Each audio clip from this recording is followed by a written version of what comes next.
join the American family Robinson again in Birch Falls, where Luke and Myra have become the ideal married couple for the radio fans and the Emporium customers, but have been leading far from an ideal domestic life at home.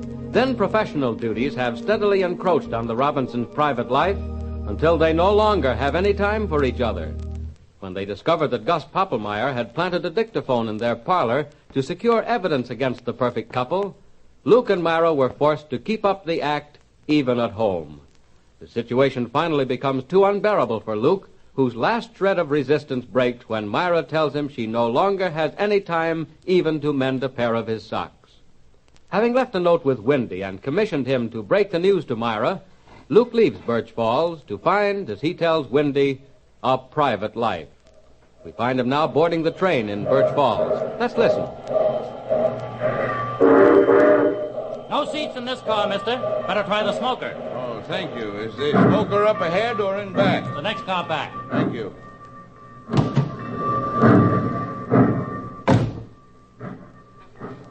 Excuse me, is this seat taken? Nope, sit right down, mister. Didn't mean to have my stuff all over the seat. Oh, sorry to trouble you. Isn't any trouble. Here, let me put your hat up on the rack. Oh, thanks, mister. What's your line? I beg your pardon? What's your line? What are you peddling? Peddling? Oh, I see. No, I'm not a salesman. I that is, I'm in the department store business. I help operate a store in Birch Falls. Oh, in the buying end, huh? That's right. Yes, I buy quite a lot of stuff for the store. That's funny. I sure had you tagged for a traveling man. You did?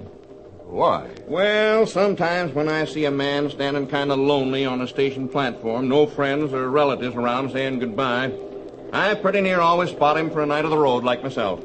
Well, I didn't realize I was so clearly earmarked. Well, you've got to admit, mister, you weren't exactly singing as you got on the train. But I don't usually sing at the railroad station. Me neither, mister.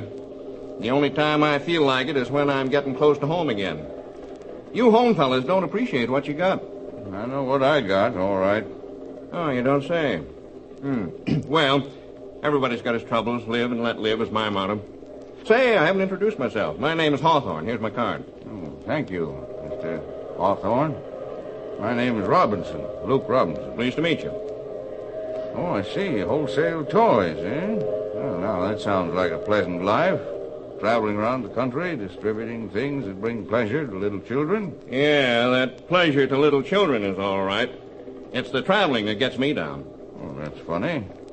I should think that riding on the best trains, staying at nice, quiet hotels, taking plenty of time at your meals sounds pretty ideal to me. Yeah, maybe it is, but believe me, mister, when I get through with the road, I'm going to sit home and never get on anything with wheels again as long as I live. I'll stay put. Well, in that case, more power to you, Mr. Hawthorne. I hope business gets so good you can afford to do it soon. Well, nobody can say I don't sit up nights trying to help business. You know what I thought of last night? What? Well, you know, there's been a lot of pictures in the paper lately about the National Guard not having enough guns and how they had to imitate real warfare with toy weapons made out of gas pipes and stuff like that. Yes, I've seen the pictures. What was your idea? Well, I figured as long as the soldiers were playing with toy weapons, maybe the toy business ought to help supply them.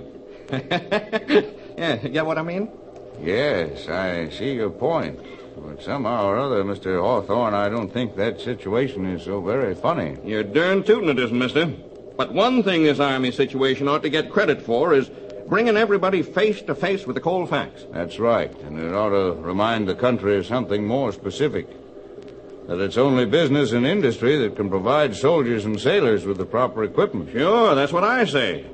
But a lot of people are wondering if the guys who run the factories are really pitching in. You know, doing their share.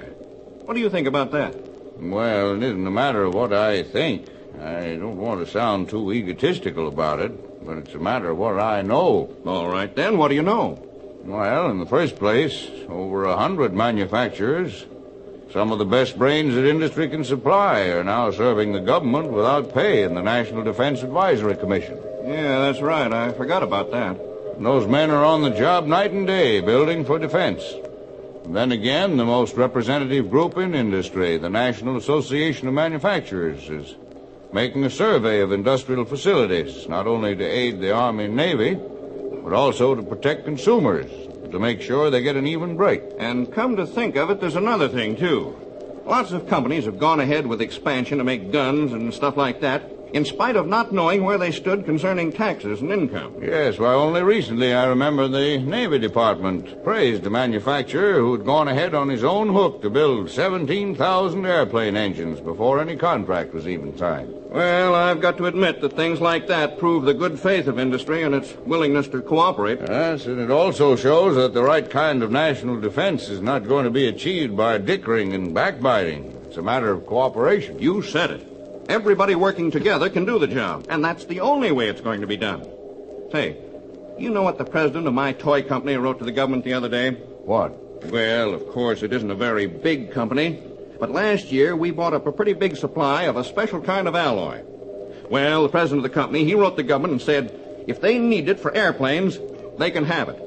That's cooperation, ain't it? You'd say it is, and it's absolutely typical of American businessmen. Say, if you're going through to Chicago, I'd like to have you go through our plant.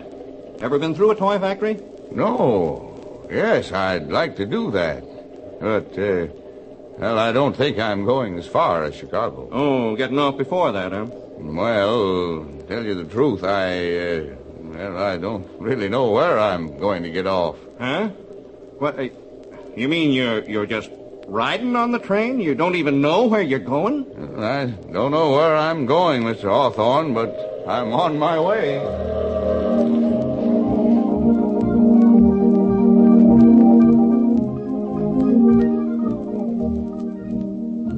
And as Luke speeds toward an unknown destination, let's see what's happening back at Aunt Agatha's house. Wendy has not yet plucked up courage to tell Myra of Luke's departure. And we find her with Aunt Agatha in the parlor, fitting a dress for Myra's personal appearance at the Emporium in the evening, blissfully unaware of calamity. You know, Aunt Agatha, I think this will be very effective on the stage tonight. Yep, looks right pretty, Myra. Lucky I remember that extra piece of goods we had. I'll just run up the seams on the machine, and I'll be all ready. I don't think it'll even need pressing. Oh, well, hope we got enough tapped in the driver's department in case the women start rushing it tonight after they see your dress. All I hope is they won't realize I just pulled it out of the attic this morning. Business keeps getting better all the time. We put in a couple of 100 extra chairs down at the Emporium for tonight. That's just fine. Maybe I can sew this smoother if I turn the dress around. And it ain't only the sales I'm thinking about, Myra. I'm kind of getting to see this ideal marriage is a good influence on the community. Folks can get example of how to be happy and get the most out of life. Kind of give them a goal, kind of. Why, Aunt Agatha, don't tell me you actually think the ideal marriage idea has another value than cold cash. Well, I kind of like to see you and Luke together, especially since the dictaphone was put in. Makes me think of my courting days. It is nice to have Luke so attentive, and I must say, when he puts his mind to it, he can have charming manners. I declare I ain't never seen a man improve so much as Luke has since he's been making them personal appearances. Well, of course, he's not perfect yet.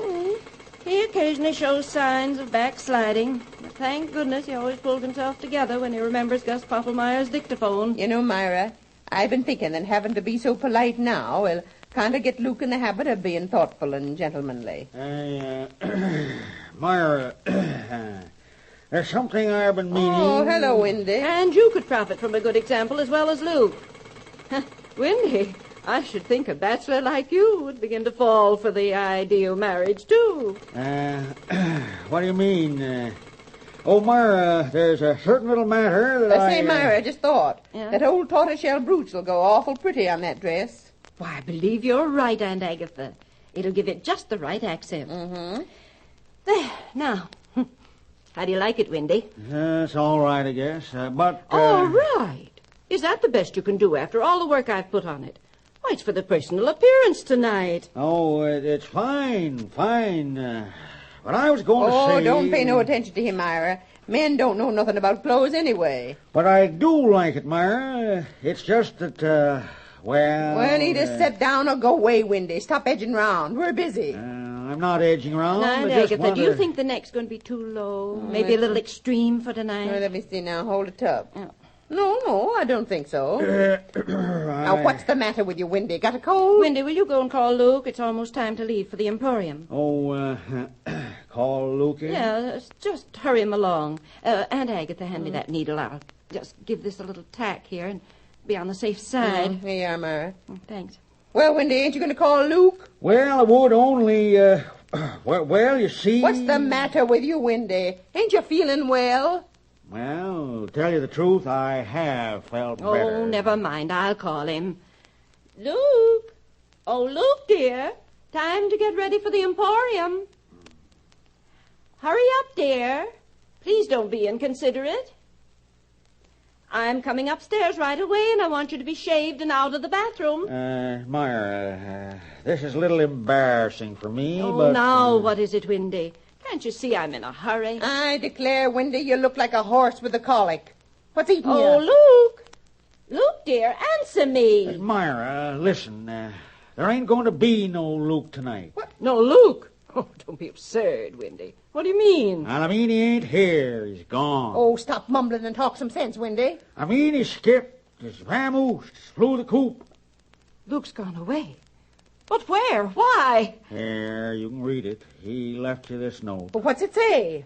Well, read it, Myra. What's the matter with everybody around here? You mean Luke wrote me this note? And he tells you all about it in there. Go on, read it. My dear wife, when you read this, I shall be on the train. I couldn't stand it any longer, so I am going away where I do not have to be a perfect husband any longer. Don't try to find me. I hope to come back when we have both learned how to live like normal human beings again, instead of like goldfish. Your loving husband, Luke. Well, the no-count good for nothing. Oh, Luke. Oh, dear. Well, of all the low-down skunks, it's a shame, Myra. There. Now, don't take on so. I tried to break it gently, but you wouldn't listen. Oh, keep quiet, you clumsy ox. Go on away, go Oh, away. Aunt Agatha. He's left me. He's gone away and left me. Oh, what'll I do? You mean, what'll I do? He's put the Emporium in a pretty mess. What about the show tonight? That's what I want to know. I don't care about the old show. I want Luke. Well, Myra, I always told you Luke was unsound from the beginning. Oh, hush up, Wendy. Now, Myra, just wait till I get my hands on that good-for-nothing weak-kneed... You won't get your hands on him. What I want to know is, what am I going to say to that audience tonight about the ideal husband and wife? It's a fine ideal marriage, this is. Nice spot it puts me in. I was just saying how well Luke was getting on. Oh, dear. Oh, let me think. I'll fix up something for tonight. I've got to. No use, Aunt Agatha. The jig is up. I am not going to let Luke Robinson put the kibosh on my business. Now stop sniveling, Myra. This is the time for busy brains and not idle tears. Now look, Wendy. The first thing I want you to do is to...